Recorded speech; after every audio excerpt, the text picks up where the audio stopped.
I'm going to talk with you about three basic divorce financial planning topics that you need to take a look at as part of your divorce. All assets are not created equal, the price of peace, and forgotten assets. First, let me talk about the fact that all assets are not created equal. It's very easy when you look at a dollar value on paper to think that everything is equal. Now, let me give you an example of what I mean. Let's say there is a couple that has two assets, a house that's worth $500,000 and a 401k that's worth $500,000.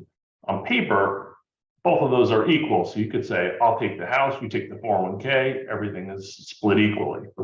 In reality, both of those assets really are not created equal.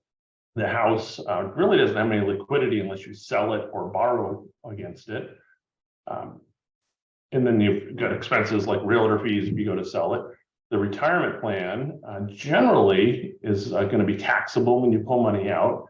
And there's often a 10% tax penalty on top of taxes if you're under the age of 59 and a half. So your house might really be worth $450,000. That retirement plan might be worth $350,000. So as you approach how you split your assets, you not only have to look at the value, but really the after-tax value.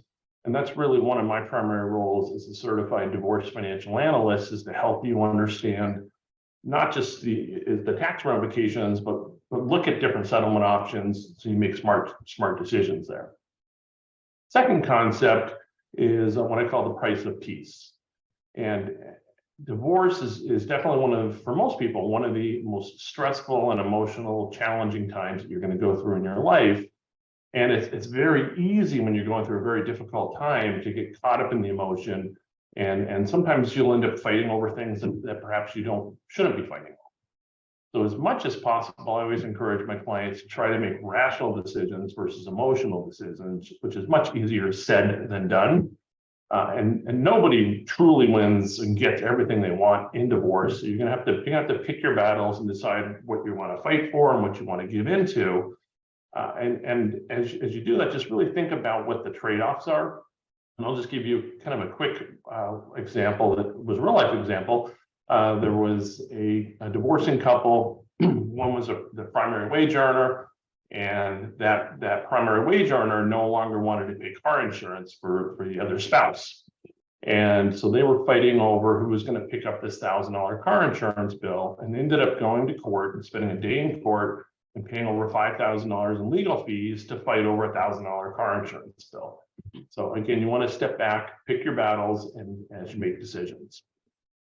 Third concept is forgotten assets.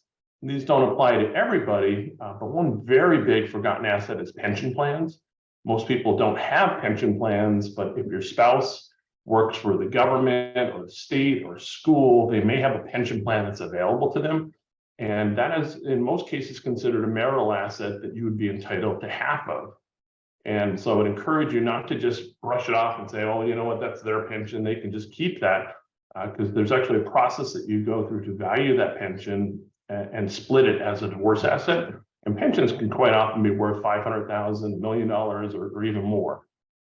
Or if your spouse owns a business, that business needs to be valued, and it is also, again, generally considered a marital asset that gets factored into the equation.